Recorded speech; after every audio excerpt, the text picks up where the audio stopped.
अरविंद चौहान जी। राधा वल्लभ श्री हरिवंश। महाराज जी, यद्यपि लोके मरणम शरणम तद्यपि न मुंचति आशा मर्शम। महाराज जी, ये जानते हुए कि ये एक दिन मरना है, हमसे पाप आचरण हो जाते हैं, ऐसा क्यों महाराज जी? इसका मूल क्या कारण है? इसका अंत कैसे मूल होगा? है अज्ञान। हम जानते नहीं हैं। हम विष्ठा को विष्ठा जानते हैं तो कभी उसका प्रयोग करते हैं क्या? नहीं करते। हम जानते नहीं हैं पर जानते हुए मानते हैं अपने को। जैसे स्वप्न में जगा हुआ पुरुष नहीं होता पर अपने को जगा हुआ देखता है, तभी तो स्वप्न में क्रियाएं करता है। वो स्वप्न में बातचीत कर रहा है, स्वप्न में जा रहा है, स्वप्न में मारपीट हो रही, स्वप्न में प्यार व्यवहार हो रहा है, लेकिन कुछ होता है क्या? वो तो सोता हुआ पुरुष है, स्वाप्निक पुरुष है। ऐसे ही अभी हम मोह निद्रा में सो रहे हैं और ये स्वप्न देख रहे हैं तो हमें लगता है हम जग रहे हैं। जब जग जाओगे तब ज्ञान में जगा हुआ पुरुष माना जाता है। जिस समय तुम जग जाओगे तो असत वस्तुओं को मलवत बमनवत विष्ठावत त्याग दोगे। रमा विलास राम अनुरागी तजत बमन जिम जन बड़ भागी। जैसे उल्टी को आप नहीं खाओगे, जैसे मल का प्रयोग नहीं किया जाता है, जैसे हम विष का प्रयोग नहीं करते खाने में, ऐसे ही हम अपने जीवन में गंदे आचरणों को, जिनको जानते हैं कि ये पाप कर्म है, वो कर्म हमसे होंगे ही नहीं। जब हम असलियत में जान जाएंगे तो ये जानना कब होगा? गुरु की शरण में होकर के शास्त्र के अनुसार जितना बने आचरण करो और नाम जप करो। तो नाम जप से तुम्हारे अंदर आध्यात्मिक बल आएगा, उसी बल से सब ज्ञान विज्ञान प्रकट हो जाता है। जिन्होंने राम कहना अपनी सामर्थ्य नहीं थी उनकी कि राम कहना आए, उन्होंने वाल्मीकि रामायण लिख दी। किसके बल से? मरा मरा मरा मरा मरा मरा भगवान के नाम के बल से भगवान के पावन चरित्र की रचना कर दी, जो हमारा इतिहास में आता है, वाल्मीकि रामायण। तो यदि हम नाम जप करें तो हमारे अंदर ऐसा बल आ जाएगा कि हम जिन आचरणों को जानते हैं कि नहीं करना चाहिए, उन आचरणों को हम रोक पाएंगे, और जिन आचरणों को चाहिए कि करना चाहिए, उन आचरणों को हम कर पाएंगे। बिना भजन बल के नहीं हो सकता। बुद्धि खराब हो चुकी है, माया के त्रिगुण रंग में चढ़ गई, सतोगुण रजोगुण तमोगुण। कभी अच्छा भाव, कभी बुरा भाव, कभी एकदम प्रमाद स्थिति आ जाती है, निद्रा प्रमाद आलस्य, ये सब तमोगुण की वृत्तियां आ जाती हैं। कभी काम भोग रुपया कमाना, यश कीर्ति, रजोगुण की वृत्तियां, कभी थोड़ा सतोगुण की वृत्तियां आ जाती हैं। तो बुद्धि शुद्ध तब मानी जाती है जब शुद्ध सतोगुण हो, रजोगुण तमोगुण से रहित हो। वो होगी भजन से। खूब नाम जप करो, जितना अधिक नाम जप करोगे, करते हो? हाँ, जितना अधिक नाम जप करोगे उतना ही पावर आएगा मन में। हम गलत आचरण भूल करना, अगर थोड़ी भी गलती हो जाएगी तो असह्य पश्चाताप होगा कि यार मेरे से क्यों हो गई, तो बड़ी गलती फिर हो ही नहीं सकती। जी। कपिल जी, रोहतक हरियाणा से। श्री हरिवंश महाराज जी। महाराज जी, प्रेम में भक्ति होनी चाहिए या भक्ति में प्रेम? भक्ति से प्रेम होता है, भक्ति से प्रेम होता है। भक्ति ही सर्वांग जब भगवान की जाती, 64 प्रकार के भगवान की भक्ति के अंग वर्णन किए गए हैं, शास्त्रों में लिखे हुए हैं। 9 प्रकार की भक्ति की जाए, 64 अंगों से युक्त हो, तब उसमें प्रेम प्रकाशित होता है। तो जो हमारा श्रवणम कीर्तनम स्मरणम विष्णुपाद सेवनम अर्चनम वंदनम सख्य दास्य आत्मनिवेदनम, भगवान की 9 भक्ति की जाए तो इससे हमारे अंदर भगवान की 10धा प्रेम लक्षणा भक्ति जागृत होती। भक्ति साधन भी है और भक्ति साध्य भी है। साधन भक्ति साधन है और साध्य भक्ति प्रेम है। जब प्रेम के द्वारा भगवान का नाम जप किया जाता है, प्रेम के द्वारा भगवान की कथा सुनी जाती है, प्रेम के द्वारा भगवान की अर्चना वंदना की जाती है, तब वो अलग होती है। पहले प्रेम प्राप्ति के लिए हमारी अर्चना वंदना नाम कीर्तन भजन साधन होता है। ये साधन भक्ति। किसका प्रश्न है? हाँ, तो ये साधन भक्ति है। साधन भक्ति से भाव भक्ति प्रेम भक्ति की प्राप्ति होती है। बिना भक्ति के प्रेम कैसे जागृत हो जाएगा? ईशु सिंह जी। राधे राधे राधे महाराज जी। महाराज जी, मैं ईमानदारी से जीने, दूसरों की मदद करने और गलत रास्ते पर नहीं चलने का प्रयास कर रहा हूँ, लेकिन मुझे लगातार दर्द उसमें महाराज जी पूरा कहानी लिखा है इन्होंने, फिर आगे लिखा है मेरी आत्मा अभी थक चुकी है, लेकिन ये अभी सबकी आत्मा फंसी हुई है, तुम्हारी नहीं है। कोई बिरला ही जीवन मुक्त होता है, नहीं सब माया में फंसा हुआ है। और ये जो हमें आज है कि हम बहुत अच्छे आचरण से चलते हैं और हम कोई अधर्म आचरण नहीं करते, फिर भी हमको दुख मिलता है, ये हमारे पूर्व कर्मों का फल है, भोगना पड़ता है। इसीलिए संभाल के कर्म करना चाहिए। कर्म बिना भोगाए नष्ट नहीं होता। या तो भगवत प्राप्ति हो जाए तो सब नष्ट हो जाए, नहीं तो फिर अवश्य में बड़े बड़े संतों को भोगना पड़ता है। जो बिल्कुल पाप नहीं करते हैं, बहुत सही ढंग से चलते हैं, उनको भी भोगना पड़ता है। किसका प्रश्न है? हाँ, तो ये बात समझ लो। तो इससे अच्छाई ना छोड़ो, जो अच्छे आचरण कर रहे हो वो यथावत करते रहो, दूसरों की भलाई करते रहो। तुम्हें जो कष्ट मिले उसे तुम सह जाओ, तो तुम्हारा नया व्यापार, नई खेती बहुत बढ़िया है। पुराना जो पाप कर्म है वो नष्ट हो जाएगा, तो आगे आपको बहुत सुख मिलेगा। अगर अगला जन्म भी हुआ तो बहुत अच्छे कुल में, बहुत अच्छे सुख साम्राज्य में, और बुद्धि भी शुद्ध रहेगी। तो दूसरों की भलाई करने जैसा धर्म नहीं है, पर साथ में नाम जप करते रहो।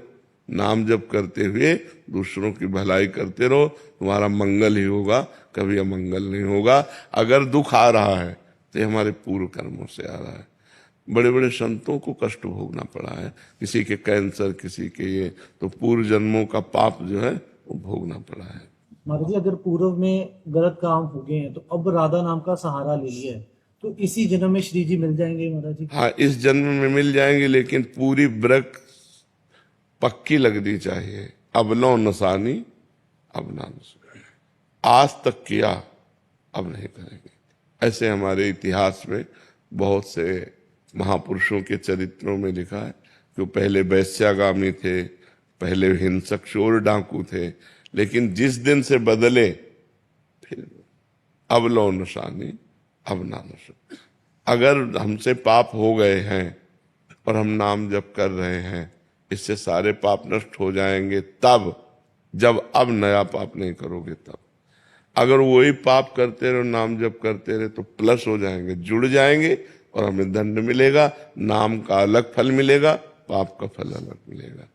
अगर आज से हम पाप नहीं करते हैं तो हमारे नाम जप के प्रभाव से पूर्व के सारे पाप भस्म हो जाएंगे और मुझे इसी जन्म में भगवत प्राप्ति हो जाएगी। खूब डट के नाम जप करे, पर डरे, पाप कर्म से डरे। पाप एक अंधियारा है, एक दुख है, एक विपत्ति है, एक महान विघ्न है जो हम कर देते हैं, वो सुरक्षित जमा रहता है, फिर हमको दंड देता है। और जब दंड देता है तब हम अच्छे कर्म कर रहे होंगे, तो फिर हमें संशय होता है कि क्या अच्छे कर्म का फल दंड होता है क्या? लेकिन पूर्व का पाप का दंड आया, और अच्छे कर्म अब जो है वो आगे हमें सुख देंगे। जैसे गेहूं की फसल बो तो तुरंत थोड़ी काट लोगे कि एक मन गेहूं खेत में बिखेर दिया तो हम दूसरे दिन काट ले, नहीं, 6 महीना, 4 महीना, 5 महीना, 6 महीना में जब फसल आती तब उसी में वो 40 मन एकत्रित कर लेता है। ऐसे आज जो हम सत्कर्म कर रहे हैं वो आज हमको काटने को नहीं मिलेगा, आज हमको काटने को मिलेगी कल की फसल, आज की फसल आगे आएगी। ऐसा धैर्य पूर्वक सत्कर्म करते रहना चाहिए। अधीश राज सरावत जी मुंबई से। राधे राधे। राधे राधे महाराज जी।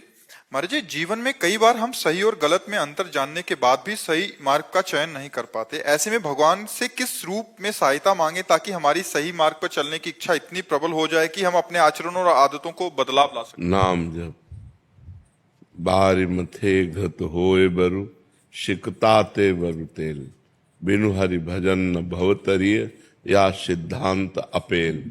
ये अटल निश्चित सिद्धांत है कि आप शास्त्र पढ़ लो, तीर्थयाटन कर लो, और भी अच्छे कर्म कर लो, लेकिन आपकी बुद्धि परम प्रवीण माया से नहीं बच पाएगी।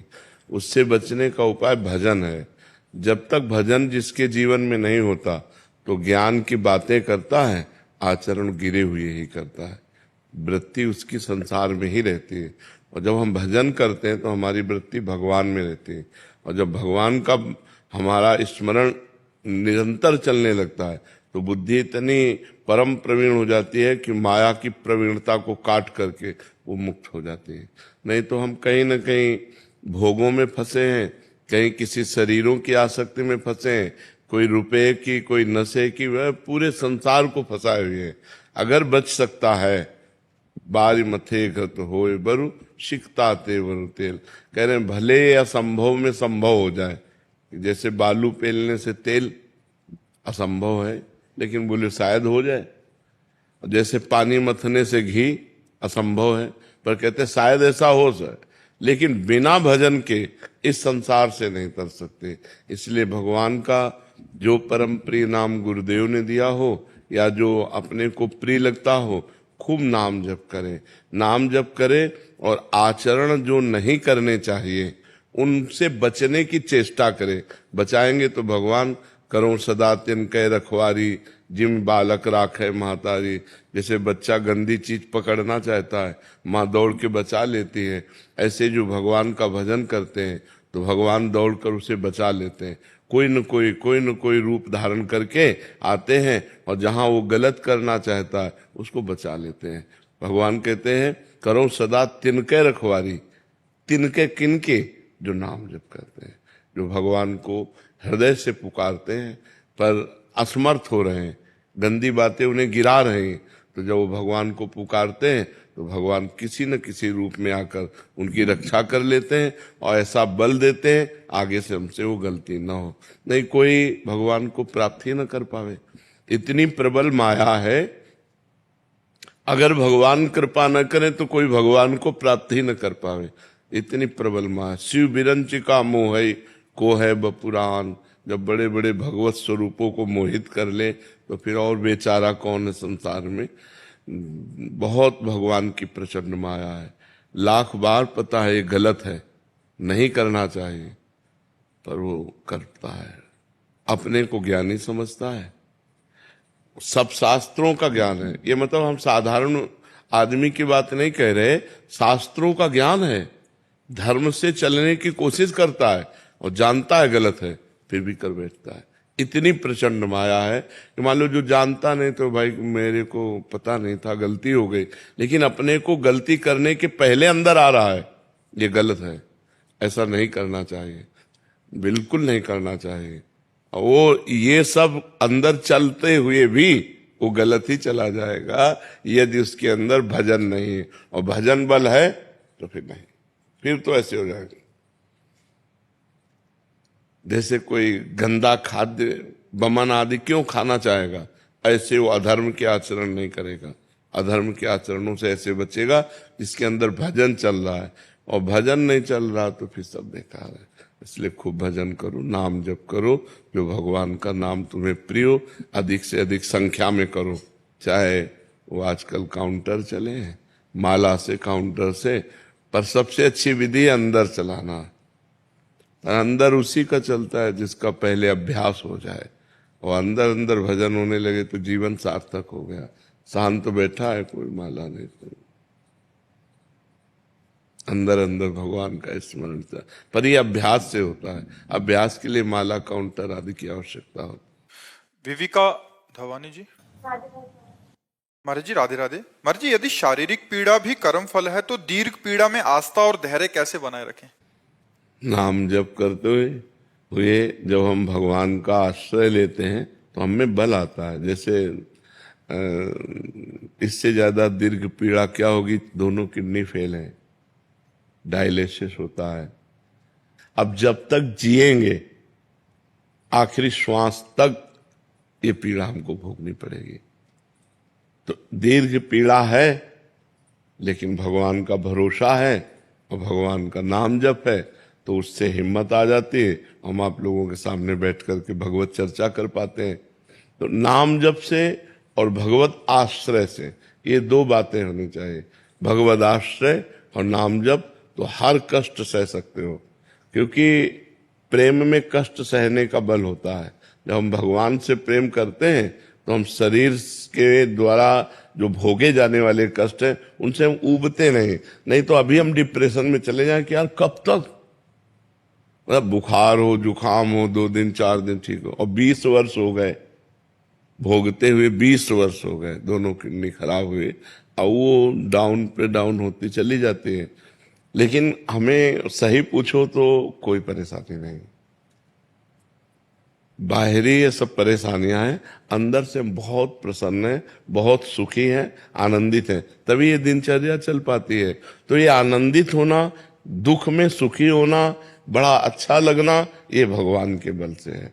तो बड़े से बड़े दुख को हम आनंद पूर्वक तब सह सकते हैं जब हमारा मन प्रभु से जुड़ा हो, प्रिया प्रीतम से जुड़ा हो। मन प्रियाजू के चरणों में है तो शरीर दुखी है तो उसको सह रहे।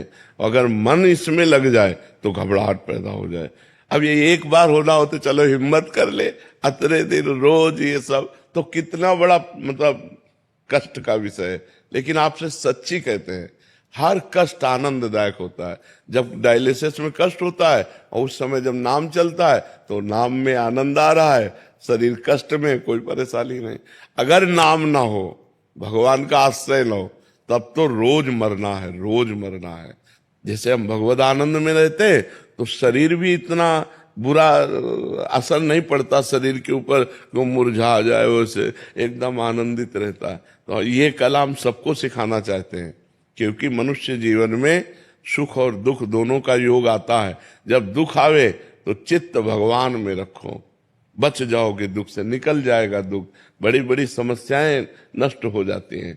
अगर भगवान से चित्त नहीं जुड़ा, प्रभु से चित्त नहीं जुड़ा, तो हम संसार की समस्याओं में पिस जाएंगे। तभी लोग डिप्रेशन में हो जाते हैं, परेशान हो जाते हैं। अगर भगवान में चित्त जुड़ा है तो डिप्रेशन नहीं आ सकता, हृदय आनंदित रहेगा कि यार हर समस्या भगवान समाधान कर सकते हैं।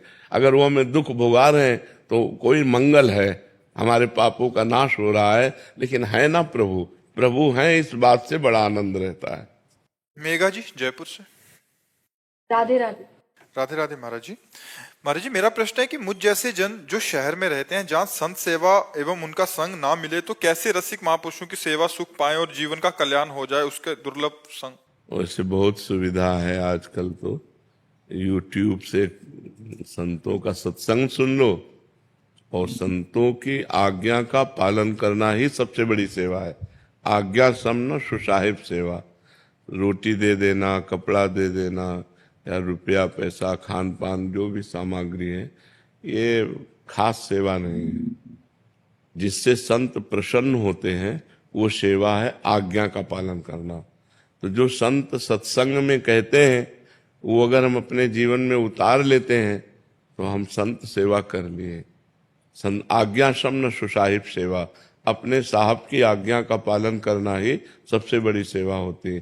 तो हम यदि संतों को भगवान का जन मानते हैं, भगवान मानते हैं, या साक्षात परब्रह्म मानते हैं, तो उनकी यदि बात सुनते हैं और सुनकर मान लेते हैं तो दोनों काम हो जाते हैं। सत्संग भी मिल गया और साधु सेवा भी हो गई, हम उनकी आज्ञा का पालन करते हैं। तो चाहे जिस बड़े बड़े संतों के सब पावन प्रवचन आजकल सोशल मीडिया में है, सर्च करो और सुनो, तो संतों का संग तो घर बैठे मिल जाएगा। और सेवा उनकी आज्ञा का पालन कर रहे हैं, नाम जप कर रहे हैं, संत सेवा हो जाती है। अब जैसे एक आदमी हमको रोटी दे, हमको कपड़ा दे और हमारी आज्ञा का उल्लंघन करे तो हमको पाई भर नहीं जमेगा। और एक आदमी हमको कुछ नहीं देता लेकिन हमारी आज्ञा का पालन करता है, वो हमें सबसे प्यारा लगेगा। क्योंकि शरीर का पोषण, कपड़ा, वस्त्र, ये तो भगवान सबकी व्यवस्था की है, तुम्हें एक निमित्त बना दिया, तो जिससे प्रसन्नता हो वही सेवा। तो साधु सेवा का मतलब है उनकी आज्ञा का पालन करना। और साधु संग अगर हम मोबाइल पे भावना करें कि साक्षात सामने बैठे हैं, मान लो मोबाइल को रख के हम सुन रहे हैं, तो बिल्कुल वैसे ही फल मिलेगा जैसे आप सामने सुन रहे हो, ऐसे ही फल मिलेगा। कितने ऐसे लोग हैं, हजारों लोग जो हमसे अभी भी नहीं मिले लेकिन आचरण सुधर गए, आचरण सुधार लिए। तो मोबाइल से ही तो सुधरे ना, मोबाइल से सत्संग सुना और अपने आचरणों को सुधारा। बड़ी अच्छी, कई लोग ऐसे आते हैं कि मैं 2 वर्ष से आपको सुन रहा हूँ और फिर अपने आचरण बदल दिए, अब नाम जप कर रहा हूँ, आज मिलने को मिला। मतलब सुधार 2 वर्ष से शुरू हो गया और मिले आज आकर के। तो मोबाइल ने तो सुधार किया, मोबाइल से सुना, अपने आचरणों को सुधार किया। तो हमें लगता है मोबाइल आदि यंत्रों से सत्संग सुन ले और उनकी आज्ञा का पालन करें, यही साधु सेवा है और सबसे बड़ी यही सेवा है। और इसी पे टिकना चाहिए। ज्यादा देखो, संत मिलना बड़ा मुश्किल है। छल कपट दंभ पाखंड इसका बड़ा विस्तार है। अगर कहीं आपको संत वेश में पाखंड मिल गया तो आपकी तो श्रद्धा चौपट हो जाएगी। नहीं चौपट हो जाएगी यार, ऐसा तो हमें लगता है वचन सुनकर आचरण में उतारना ये सबसे बढ़िया बात रहेगी। दूर से वचन सुना और कभी वृंदावन आए या कभी हरिद्वार कहीं तीर्थ यात्रा में गए, अपने पास 150 रुपए हैं तो किसी संत को अपना दे देते हैं, सेवा दे देते हैं, वस्त्र दे देते हैं, भोजन दे देते हैं। साल 2 साल 4 साल में कभी ऐसा, तो वो भी सेवा बन जाएगी जब कभी अवसर आवे। बका संतों को यही चाहिए कि आप उनकी आज्ञा का पालन करें और आप सुखी रहें, आप भजन करके आनंदित रहें। जी। काव्य पालीवाल जी उज्जैन से। श्री हरिवंश। महाराज जी, वेदों में अग्नि की अद्वितीय महिमा का वर्णन है। महाराज जी, दास के मन में जिज्ञासा है कि उस अग्नि को शरीर के अंदर किस प्रकार अनुभव किया जाए, कृपया मार्गदर्शन। भगवान सबके अहम वैश्वानरो भूत्वा देहिनाम प्राणिमाश्रिता, भगवान ने कहा नहीं मैं सबके अंदर वैश्वानर अग्नि के रूप में विराजमान हूँ, तो भगवान ही तो सब रूप में विराजमान है। चाहे वो अग्नि के रूप में इंद्रियाणाम मनस्यास्मि, इंद्रियों में मैं मन हूँ, वही सब है। मैं ही पंचभूत हूँ, मैं ही त्रिगुण हूँ, मैं ही पंचभूत और त्रिगुण से परे हूँ। तो भगवान ही सब रूपों में है। चाहे अग्नि रूप में मानो, चाहे वायु रूप में मानो, चाहे आप जल रूप में मानो, चाहे आकाश रूप में मानो, चाहे पृथ्वी रूप में मानो, पंचभूतों के रूप में भी भगवान है। जैसे भगवान ने वर्णन किया अष्टधा प्रकृति का, जो अपरा प्रकृति है और परा प्रकृति दोनों भगवान के स्वरूप हैं। तो अष्टधा प्रकृति में ये सब आता है, जल अग्नि वायु आकाश पृथ्वी मन बुद्धि अहंकार, ये सब भगवान ही है। सब भगवान मैंने खूब नाम जप करो और भजन करो और शरीर में अनुभव करो, हृदय में भगवान ही साक्षात बैठे हैं। यहाँ जो भगवान शास्त्र शीर्षा पुरुषा शास्त्राक्षात शास्त्रपात सभूमि ग्वं सर्वतस प्रत्वा त्यतिष्ठत दशांगुलम, नाभि से लेकर ऐसे नापो, ये हृदय देश 10 अंगुल में जो स्थान नाभि से पड़ता है उसे हृदय देश है।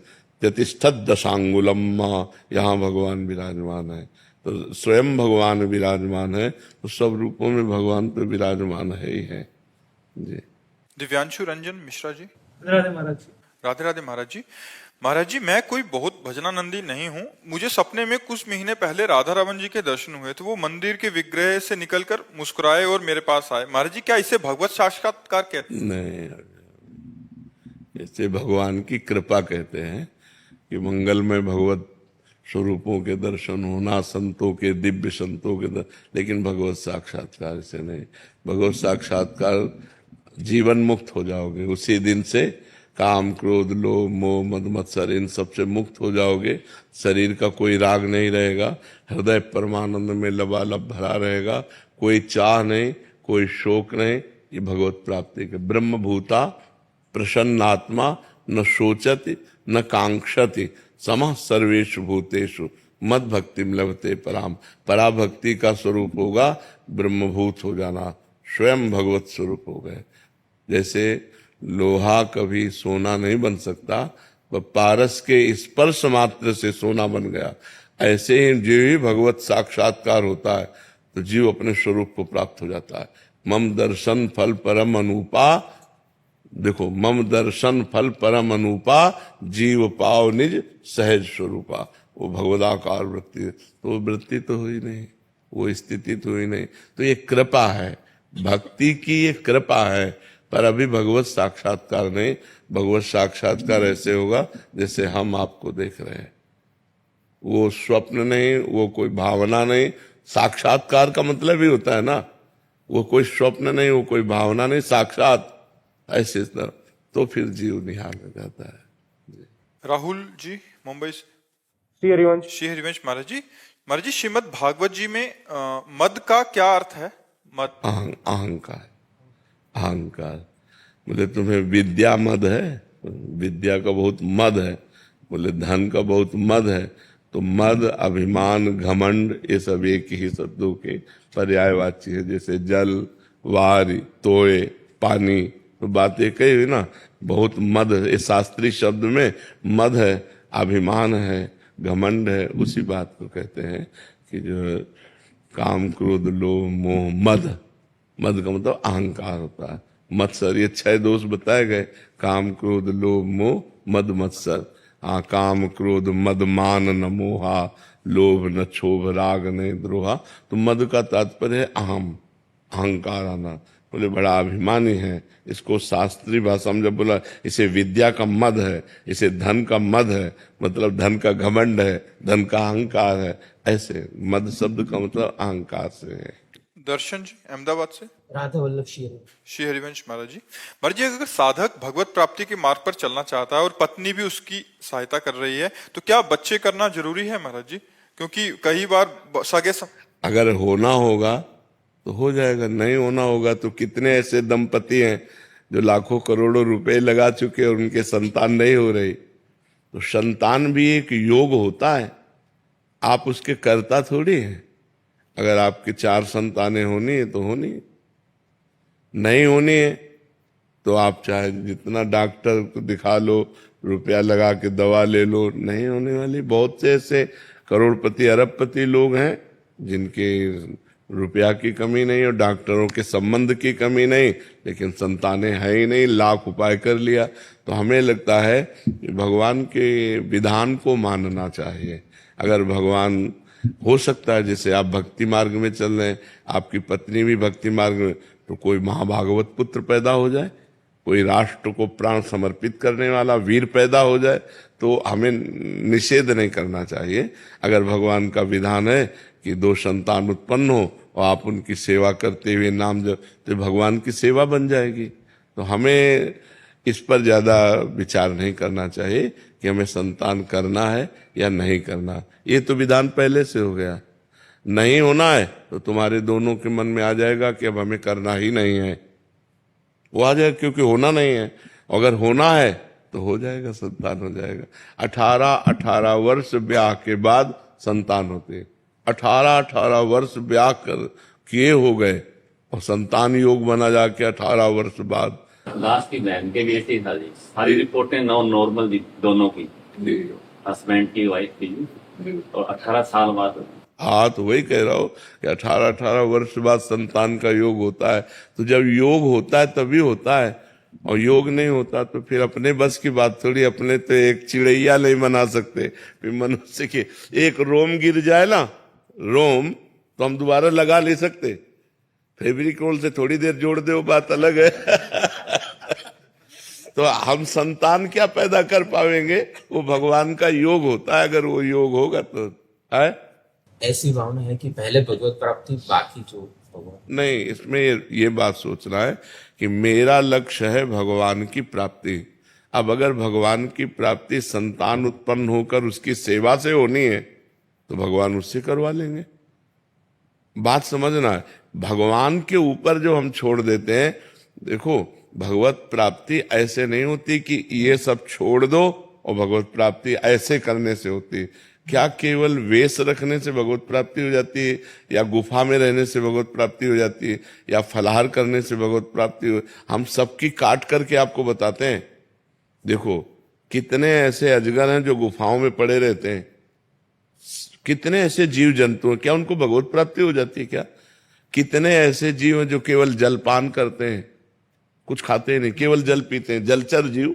कितने ऐसे पक्षी हैं जो केवल फल खाते हैं। भगवान की प्राप्ति केवल भगवान के भजन से होती है। ये सब क्रियाएं सहयोगी हो सकती हैं, लेकिन इनसे भगवान की प्राप्ति नहीं होती। देखो, चक्रवर्ती सम्राट महाराज अम्बरीश जी थे, उनकी रानियां थी, पुत्र थे, सब परिवार था। जनक जी थे, परम ज्ञानी महापुरुष थे, जिनके विरक्त शिष्य श्री सुखदेव जी महाराज शिष्य बने। वो गृहस्थ में रहते हुए जनक जी कितने बड़े महापुरुष हुए। तो हमें लगता है कि हमें इस भगवान से प्रार्थना करनी चाहिए कि आप जिसमें खुश हो वही आचरण मेरे से हो। अगर संतान उत्पन्न हो करके उसके पालन पोषण में आप खुश हो तो आप ऐसा करवा दो, और अगर नहीं खुश हो तो आप बिल्कुल मत करवाओ। हे नाथ, मेरे जीवन का लक्ष्य है आपकी प्राप्ति। आप जैसे प्राप्त हो जाते हो वो सुगम मार्ग मुझे दे दो। मुझे कुछ पता नहीं कि आप कैसे प्राप्त होते हो, आप जैसे प्राप्त होते हो वैसे मुझे मार्ग दे दो। ये मुझे अच्छा लगता है। जोई जोई प्यारो करे सोई मोहे भावे। टीना जी भरतपुर से। राधे राधे महाराज जी। महाराज जी, एक दुविधा है, जैसे हम पूजा पाठ आरती या माला जब करते हैं तो उसी दौरान बीच में अगर कोई बाधा, किसी की आवाज देना, दरवाजे पर किसी का आना, बच्चे का रोना आए, तो हम निरंतर पूजा करते रहना चाहिए, बीच में पूजा रोककर नहीं, अपने से पूज्य जन आने पर पूजा रोक देनी चाहिए। ऐसे जन साधारण की बात तो अलग है। जैसे अपने पूज्य वयोवृद्ध कोई संत अतिथि कोई अपने पूज्य जन आ रहे हैं तो फिर भगवान को प्रणाम करके पूजा रोककर उनका आदर करे, उनको बैठा ले, उनको जलपान की व्यवस्था करे, फिर उनसे प्रार्थना करें कि हम पूजा कर रहे थे, यदि आपकी आज्ञा हो तो पूजा पूरी कर लें। पर उसकी पहले आदर, कोई संत आ जाए, कोई अतिथि आ जाए, माता पिता वयोवृद्ध बूढ़े कोई आ गए तो उनका पहले स्वागत करें। जन साधारण की बात अलग है। जैसे घर में बच्चा रोने लग जाए, उसी समय हम अकेले हैं और कोई आवाज दे दे, किसी चीज के लिए हमसे पूछ ले, प्रश्न कर ले, हाँ, तो उत्तर दे देना चाहिए और पूजा छोड़कर बच्चे को संभालना चाहिए। बच्चे में भगवान है, वो असंतुष्ट हो रहे हैं, यहाँ तो मूर्ति में भगवान है, वो तो चैतन्य भगवान है। तो चैतन्य भगवान को पहले दूध पिलाए, दुलार करे और फिर अपने भगवान की आकर पूजा करे। सही पूछो ना, जब ये भावनाएं बनने लगती है ना तो सब में हमारे भगवान है। उस समय कोई पूछ रहा है तुमसे तो भगवान ही पूछ रहे, राधा, और उत्तर दे दिया, फिर राधा, फिर अपनी सेवा। भक्त का स्वभाव बड़ा सरल होता है। भक्त मंडन है। भक्त जो है सबका मंडन करता है। कहीं किसी का खंडन, कहीं किसी को दुख देना, कहीं किसी को उत्तेजित करना, उद्वेगित कर, ये भक्त के नहीं होते। हमारे भगवान तो हैं ही ना, वो कहीं चले थोड़ी जाएंगे। इस रूप में भगवान आए, अतिथि रूप में। दंडोत प्रणाम करो, अपने मर्यादा अनुसार उनकी सेवा करो, फिर ठाकुर सेवा करो। ऐसा हमारे 42 लीला में लिखा है कि यदि सेवा करते समय पूज्य जन, संत जन, भक्त जन, अतिथि जन आ जाए तो हम सेवा को रोक दें और पहले उनका स्वागत करें, फिर उनसे अनुमति लेकर फिर सेवा में करें। ऐसा है। पूजा जी दिल्ली से। राधे राधे महाराज जी। महाराज जी, जीवन में कई बार परेशानियां आती हैं तो लगता है हमने कभी किसी का बुरा नहीं किया, फिर ये सब क्यों हो रहा है? अगर ये पिछले जन्मों का है तो इस जन्म में कर्म क्यों फल मिल रहा है इसका मतलब? क्यों? फसल आपने बोई है तो काटना आपको ही पड़ेगा, कोई दूसरा थोड़ी काटेगा। आज कत्ल करता है, 10 साल मुकदमा चलता है, 20 साल की सजा होती है। कानून व्यवस्था है। ऐसे ही हमारी भागवतिक कानून व्यवस्था है। भीष्म जी सरसैया पे पड़े हुए हैं और भगवान से कहते हैं कि मैं 70 जन्म तक देख रहा हूं अपनी दिव्य दृष्टि से, मैंने ऐसा कोई पाप नहीं किया जो मुझे ये दंड मिले कि 6 महीना बाणों की सैया पर। तो भगवान ने कहा 100 के ऊपर चलो।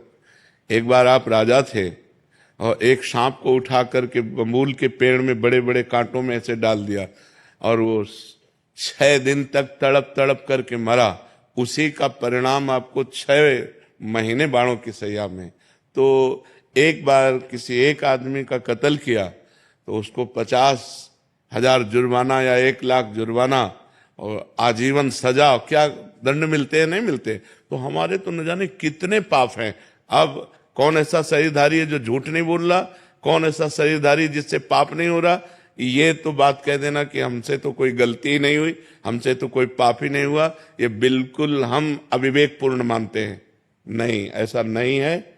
हम सबसे गलतियां होती हैं और उसी भगवान के दरबार में अन्याय नहीं है, क्योंकि वहां किसी के गवाही की जरूरत नहीं है। वो सर्वव्यापी परमात्मा आपके हृदय में ही बैठा हुआ है। मत्ता परतरम नान्यत किंचिदस्ति धनंजय, मेरे सिवा और कुछ है ही नहीं, तो उसको गवाही की क्या जरूरत है? वो देख रहा है। तो हमको बहुत धैर्यपूर्वक चलना है। देखो, हम कई बार बता चुके हैं कि हमारे शरीर की रचना 2 कर्म से हुई है, पाप और पुण्य। दोनों के मिश्रण से मनुष्य शरीर बनता है। केवल पाप से यातना देह का निर्माण होता है जो नरक में मिलता है। केवल पुण्य से देव देह का निर्माण होता है जो स्वर्ग लोक, महारलोक, जनोलोक, तपलोक, सत्यलोक आदि में लेकिन मनुष्य लोक में दोनों मिश्रित होते हैं, पाप और पुण्य। तो जिस अवस्था में जो हमें दुख मिलना है वो कर्म हमारे ऊपर लागू हो जाएगा। अगर पुण्य कर्म लागू है तो हमें सुखद अनुकूलता प्रशंसा मिलेगी, अगर पाप कर्म लागू है तो दुख प्रतिकूलता निंदा मिलेगी। वो हमारी वैसी बुद्धि हो जाएगी, जैसी हो भवतव्यता तैसी बने सहाय, आप ना आवे ताहि पे ताहि तहां ले जाए। अचानक आपसे ऐसी क्रिया बन जाएगी कि आपकी निंदा होगी, आपकी अवहेलना होगी। अचानक आपसे ऐसी क्रिया बन गई, दांव लग गया कि आपकी प्रशंसा होगी, आपकी जय जय हो जाएगी। वो पूर्व कर्मों का विधान चल रहा है। तो फिर मनुष्य जन्म में महानता क्या है? अब नवीन हमसे पाप ना होने पावे, अब नवीन कर्म हम ऐसे ऐसे समझ के करें कि हमारी आगे की जो जन्म हो या आगे जो हमें मिले वो बहुत अच्छा ही हो, पाप कर्म नहीं होने चाहिए। अब हमसे गलती नहीं होनी चाहिए, अब लो नशानी अब ना सही हो। तो ये पक्की बात समझ लीजिए कि अपने कर्म को ही भोगना पड़ रहा है, इसमें बिल्कुल संशय न कीजिए कि मैंने तो पाप नहीं किया। किसने प्रश्न किया था? ईमानदारी से देखो सखी, वृंदावन में बैठी हो, ईमानदारी से जब से तुम्हें याद है तब से अब तक देखो, केवल इसी जन्म में क्या आपसे पाप नहीं हुई? क्या आपसे गलती नहीं हुई? आप विचार करके देखिए, हमसे पूर्व जन्म में कितनी गलतियां हो गई हैं, इतनी गलतियां हो गई कि भगवान ने कृपा करके मुझे मनुष्य शरीर दिया है, मेरे कर्म से मनुष्य शरीर नहीं मिला। कबहू का करी करुणा नर देहि, देत ईश बिन हेतु सनेहि। अब भी भगवान की कृपा देखो कि आप साधु समागम में बैठी हो, आप वृंदावन आई हो, संत समाज में बैठी हो। अब मोहि भाव भरोस हनुमंता, बिनु हरि कृपा मिले नहीं संता। तो भगवान तो आपको दुलार ही कर रहे हैं, भगवान तो आपको कृपा ही कर रहे हैं, पर अब हमने गलती की है तो वो भोग तो हमें भोगने पड़ेगा। महाराज जी इस जन्म का कब भोगना पड़ेगा? अगला। जब अभी जो वर्तमान में गलतियां, अगला। और ऐसा भी हो सकता है कि इसी जन्म में भी उसका दंड मिल जाए। भयानक अपराध, भयानक अपराध, जैसे आप संत द्रोह कर दो, संत निंदा कर दो, किसी संत को मार पीट दो, फिर आपको भयंकर आपको कष्ट। साधु अवज्ञा तुरंत भवानी, भक्तन निंदा अति बुरी भूल करे, जिनको के सुकृत बहुजन्म के छिन्नदाय को। तुरंत अकाल मृत्यु का विधान बन जाएगा, तुरंत अकाल मृत्यु का विधान बन जाएगा, तुरंत भयंकर कष्ट देने वाला योग लग जाएगा। महाराज ये भागवतिक विधान है, भागवतिक विधान है। 2 मिनट में किसी को मार दिया, इसके बाद आजीवन कारागार, और उसको ऊपर से बोले 1 लाख रुपया जुर्माना। तो ये जो हम भोगने आते हैं मृत्यु लोक में, जुर्माना भोगने आते हैं, मूल सजा तो नरक में मिलती है, ये जुर्माना यहां होता है, उसको भोगना होता है। तो जो हमें भोगने को मिला उसे मिल, आगे हम कोई पाप कर्म नहीं करेंगे, आगे हम अच्छा भजन करेंगे तो हमें अच्छा मिलेगा। महाराज जी लोग कहते हैं नरक तो किसने देखा है? अब कह दो कि किसने देखा, जब चोरी करोगे और जब तुम्हारे डंडा चलेंगे और जब जेल जाओगे तो अपने आप जान जाओगे कि जेल किसे कहते हैं। बोले किसने देखा है जेल? तो तस्मात् शास्त्रम प्रमाणम ते कार्य कार्यो व्यवस्थित हो। शास्त्र जो कह रहे हैं वो सत्य है, वो असत्य नहीं है। अब हमें बहुत छोटे हैं, कूप मंडूक हैं, जैसे कुआं का मेढक है ना, एक समुद्र का मेढक गया तो कुआं के मेढक ने कहा कहां से आए? बोले समुद्र से। बोले तुम्हारा समुद्र कितना बड़ा है? इधर से इधर उछला कुआं का मेढक। बोले इतना बड़ा है? बोले नहीं। बोले इतना बड़ा है? बोले नहीं। बोले जिंदगी भर तू उछलता रहे तो भी तू समुद्र की था नहीं पा सकता। अनंत ब्रह्मांडों के रचयिता भगवान ने रचा है, स्वर्ग नरक पाप पुण्य उसका फल दोनों रचे और आपको छूट दे दी है, आप पाप कमा लो या पुण्य कमा लो। तो मनमानी आचरण करने में कोई तो मानता नहीं है, और जब परिणाम आता है तब भगवान को कोसता है। तो ये विधान भगवान का बनाया हुआ आपके कर्म के अनुसार है, आपने जो कर्म किया उसके अनुसार विधान बनाया हुआ है। को न काहू के सुख दुख कर दाता, निज कृत कर्म भोग सुन भ्राता। इसीलिए जो धर्मात्मा पुरुष होते हैं, शास्त्र को जानने वाले होते हैं, एक भी कदम गलत नहीं रखते। भाई मैं नहीं पाप कर्म नहीं करूंगा, तो मुझे मार डालो पाप कर्म नहीं करूंगा, चाहे जितना कष्ट दो मैं अधर्म नहीं करूं। क्योंकि जानते हैं कि अधर्म जो है ब्याज के ऊपर ब्याज लग करके ऐसा फलीभूत होगा कि हमारे पुरखा पानी पा जाएंगे भोगते भोगते। तो ये भगवान का गलती थोड़ी है कि यार एक को तो इतनी सुख सुविधा दे दी, एक को इतनी दुख दुविधा दे दी। नहीं, दोनों के कर्म हैं। उसने कर्म किया उस जगह पहुंच गया, उसने कर्म किया इस जगह पहुंच गया। एक बार राजसूय यज्ञ में एक चीटा एक दाना लेकर के चावल का, और एक टांग टूटी हुई थी, 3 टांगों से बड़ी मेहनत से चल रहा था। अर्जुन जी ने देखा, भगवान से कहा सर्वलोक महेश्वर श्री कृष्ण क्या इस पर कभी कृपा नहीं होगी? ये बेचारा चीटा एक चावल के दाने को बड़ी मेहनत से ले जा रहा है, तो भगवान ने कहा तुम्हें पता नहीं मुझे पता है। ये 14 बार इंद्र बन चुका है। राजसूय यज्ञ का वो चीटा जो एक दाना चावल बड़ी मेहनत से ले जा रहा था, वो 14 बार इंद्र बन चुका है। महाराज नहुष इंद्र के पद में थे और व्यभिचार प्रवृत्ति से इंद्राणी के साथ भाव गलत किया तो तुरंत जो है अजगर की योनि में आ गए। कर्म तुरंत देखो ना, बड़े बड़े अधिकारी को सस्पेंड कर दिया जाता है। आप अपने कर्म जहां उत्तम किए तो आप चढ़ते चले जाएंगे। बुद्धिमान वही है जो सुख दुख को भोग कर भजन करते हुए नया पाप न करे और अपने जन्म को भगवान में समर्पित कर दे। यहां का यश कितने मिनट का? जब तक तुम्हारा शरीर छूटा कौन पूछता है यार? तुम चाहे जिस पद में हो और चाहे जितने बड़े यशस्वी हो, तुम्हारे मरने के बाद यहां जब भगवान का नाम नहीं ले रहे लोग तो तुम्हारा नाम कहां से लेंगे?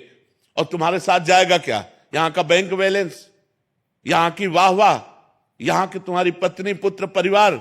अरे जब देह नहीं जाएगा तो तुम्हारे साथ कुछ नहीं जाएगा। दुनिया में लाखों का मेला जुड़ा, हंसा जब उड़ा तो अकेला उड़ा। उसे अकेला भोगना पड़ता है, फिर नई योनियों में जाकर के दुर्गति भोगता है। इसलिए होश में रहो।